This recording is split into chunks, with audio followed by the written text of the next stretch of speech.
Ruslan and Ludmila is a poem by Alexander Pushkin, published in 1820. It is written as an epic fairy tale consisting of a dedication, 6 cantos, and an epilogue. It tells the story of the abduction of Ludmila, the daughter of Prince Vladimir of Kiev, by an evil wizard, and the attempt by the brave knight Ruslan to find and rescue her. Origin. Pushkin began writing the poem in 1817, while attending the Imperial Lyceum at Tsarskoye Selo. He based it on Russian folk tales he had heard as a child. Before it was published in 1820, Pushkin was exiled to the south of Russia for political ideas he had expressed in other works such as his Ode to Freedom. A slightly revised edition was published in 1828. Adaptations. The poem was the basis of an opera of the same name composed by Mikhail Glinka between 1837 and 1842. A feature film based on the poem was produced in the Soviet Union in 1972, directed by Alexander Pushkin and starring Valery Kozinets and Natalia Petrova as the title characters. Other film versions include a 1915 silent produced by the Russian production company Chernigov, directed by Vladislav Starovich, and a 1996 made-for-TV version based on Glinka's opera, directed by Hans Halscher and produced by NHK. Lines from the prologue of this poem are repetitively recited by the character Masha in the play Three Sisters by Anton Chekhov. Synopsis.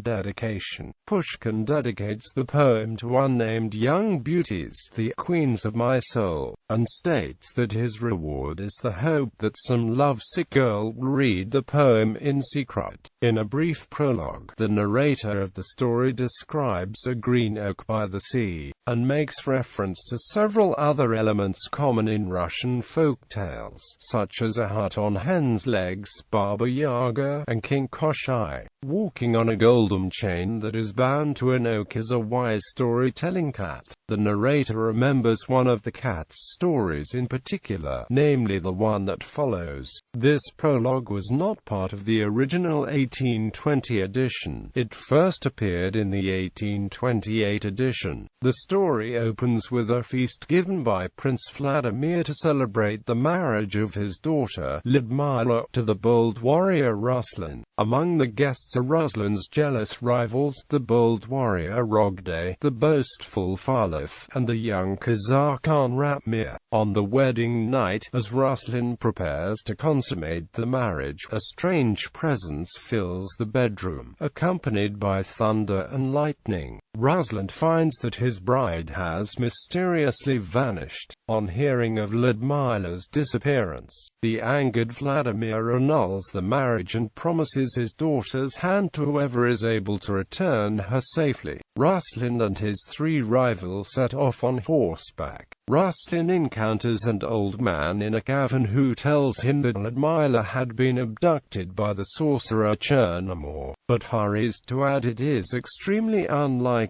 he damaged her honor for all of his magical abilities. Chernigov is powerless before the ravages of old age. The old man himself is a Finn who tells the story of how he had fallen in love with a beautiful young maiden, Nina, who spurned his attention. In order to win her love he tried to become a glorious warrior, but when she rejected him, spent years learning the magical arts instead. He finally cast a spell to win Nina's love, only to find that she herself was actually an old crone. After he rejected her, she became bent on revenge. Now that Finn had helped Ruslan, Nina will hate him as well.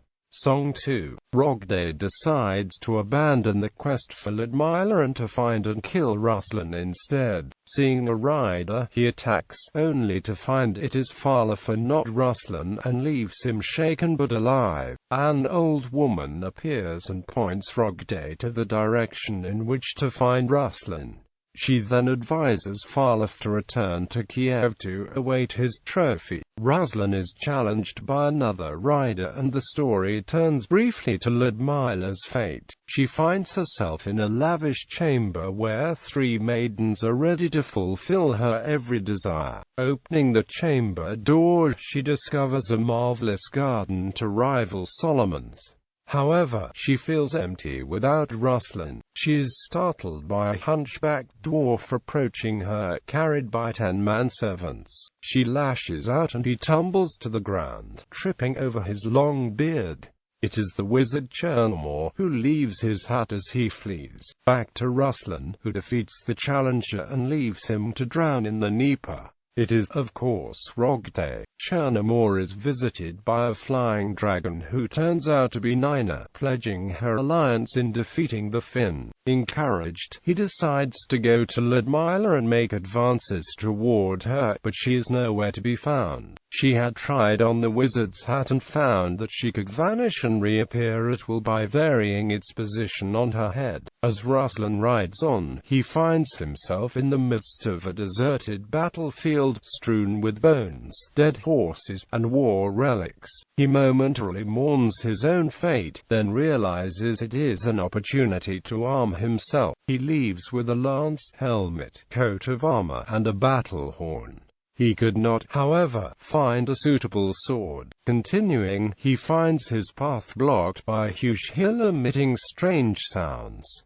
Closer inspection reveals it to be a giant slumbering human head. Ruslan awakens the head, which becomes angered and begins to taunt him. It sticks out its tongue. Ruslan seizes the opportunity and thrusts his lance into the tongue.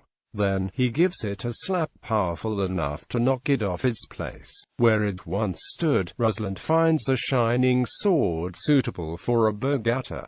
As Ruslan prepares to attack with the sword, the head pleads for mercy. The head tells his story. He was once a mighty warrior, the brother of Chernigov, who envied him. Chernigov's magic power lay in his beard, and he told his brother that they must secure the sword, which had the power to kill the both of them. Chernigov, by cutting his beard, the brother, by severing his head. They set off in quest of the sword, but then disputed to whom it should belong once they found it. Chernigov proposed that they both put the heads to the ground and the sword would go to the one who first heard a sound. Instead, he used the sword to sever his brother's head, which magically remained alive. The head tells Ruslan that he bears no grudge and will be grateful if Ruslan uses the sword to defeat Chernigov. Song for Ratmir is interrupted in his journey by a young maiden who beckons him into a castle, where he finds himself enveloped in luxury. He soon forgets Ludmila. Ludmila eludes Chernigov's henchmen by remaining invisible, but then is tricked by the wizard into revealing herself when he takes the form of Ruslan and calls to her in his voice.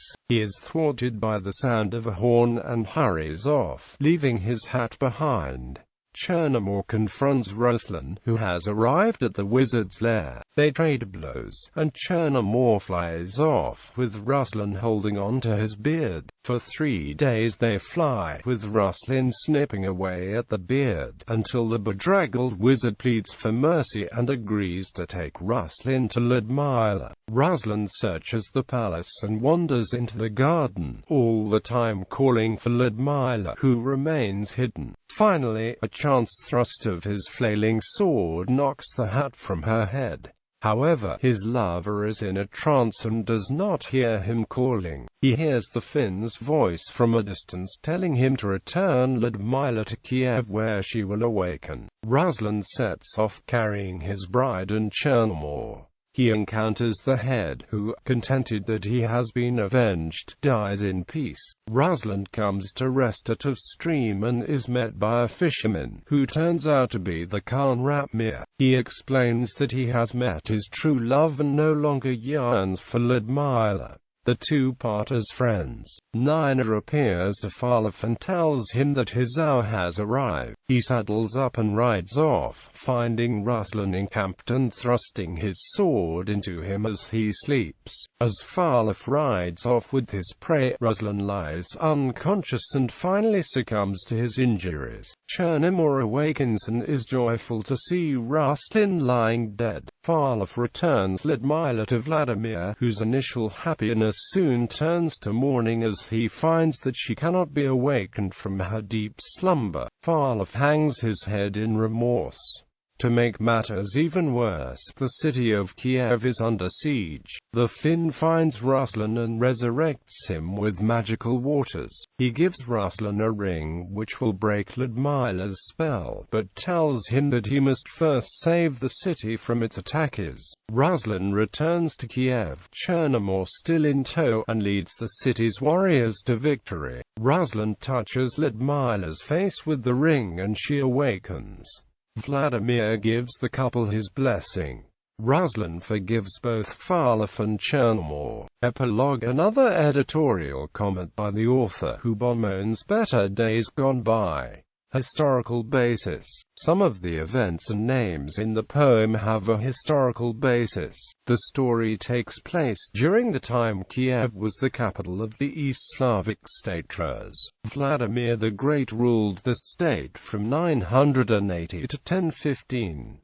The name Ruslan is adapted from Ruslan Lazarevich, who appears in earlier Russian tales and is mentioned in Pushkin's Peter the Great's Negro. Rogday and Farloff are mentioned in Nikolai Karamzin's History of the Russian State. The Pechenegs, mentioned in Song 6, besieged the city of Kiev in 968, and again in 997. The descriptions of battle are historically accurate with regard to weapons and tactics used in the 10th century.